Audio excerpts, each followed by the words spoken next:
नमस्कार दोस्तों, स्वागत है आप सभी का। दोस्तों, आज हम सत्यनारायण कथा की दूसरे अध्याय के बारे में जानेंगे।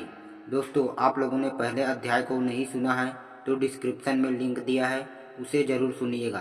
तो चलिए दूसरा अध्याय चालू करते हैं।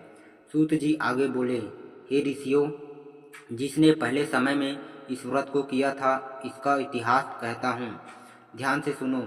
सुंदर काशीपुरी नगरी में एक अत्यंत निर्धन ब्राह्मण रहता था। भूख प्यास से परेशान वह धरती पर घूमता रहता था। ब्राह्मणों से प्रेम करने वाले भगवान ने एक दिन ब्राह्मण का वेश धारण कर उसके पास पहुंचा और पूछा, हे विप्र, नित्य दुखी होकर तुम पृथ्वी पर क्यों घूमते हो? दीन ब्राह्मण बोला, मैं निर्धन ब्राह्मण हूँ, भिक्षा के लिए धरती पर घूमता हूँ। हे भगवान, यदि आप इसका कोई उपाय जानते हैं तो बताइए। वृद्ध ब्राह्मण कहता है कि सत्यनारायण भगवान मनोवांछित फल देने वाले हैं, इसलिए तुम इनका पूजन करो। इसे करने से मनुष्य सभी दुखों से मुक्त हो जाता है। वृद्ध ब्राह्मण बनकर आए सत्यनारायण भगवान उस निर्धन ब्राह्मण को व्रत का सारा विधान बताकर अंतर ध्यान हो गए। ब्राह्मण मन ही मन सोचने लगा कि जिस व्रत को वृद्ध ब्राह्मण करने को कहा गया है, मैं उसे जरूर करूँगा। यह निश्चय करने के बाद उसे रात में नींद नहीं आई। वह सवेरे उठकर सत्यनारायण भगवान के व्रत का निश्चय कर भिक्षा के लिए चला गया। उस दिन निर्धन ब्राह्मण को भिक्षा में बहुत धन मिला, जिससे उसने बंधु बांधवों के साथ मिलकर श्री सत्यनारायण भगवान का व्रत संपन्न किया। भगवान सत्यनारायण का व्रत संपन्न करने के बाद वह निर्धन ब्राह्मण सभी दुखों से छूट गया और अनेक प्रकार की संपत्तियों से युक्त हो गया। उसी समय से यह ब्राह्मण हर माह इस व्रत को करने लगा।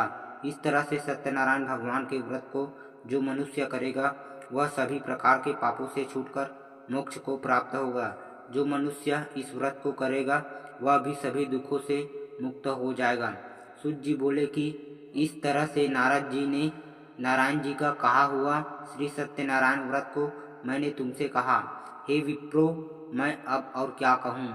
ऋषि बोले, हे मुनिवर, संसार में उस विप्र से सुनकर और किस किस ने इस व्रत को किया, हम सब इस बात को सुनना चाहते हैं। इसके लिए हमारे मन में श्रद्धा का भाव है। सूत जी बोले, हे मुनियों, जिस ने इस व्रत को किया है वह सब सुनो। एक समय वही विप्र धन एवं ऐश्वर्य के अनुसार अपने बंधु बांधवों के साथ इस व्रत को करने को तैयार हुआ। उसी समय एक लकड़ी बेचने वाला बूढ़ा आदमी आया और लकड़ियों बाहर रखकर अंदर ब्राह्मण के घर में गया। प्यास से दुखी वह लकड़हारा उनको व्रत करते देख विप्र को नमस्कार कर पूछने लगा, आप यह क्या कर रहे हैं तथा इसे करने से क्या फल मिलेगा? कृपया मुझे भी बताइए। ब्राह्मण ने कहा कि सब मनोकामनाओं को पूरा करने वाला यह सत्यनारायण भगवान का व्रत है। इनकी कृपा से ही मेरे घर में धन धान्य आदि की वृद्धि हुई है।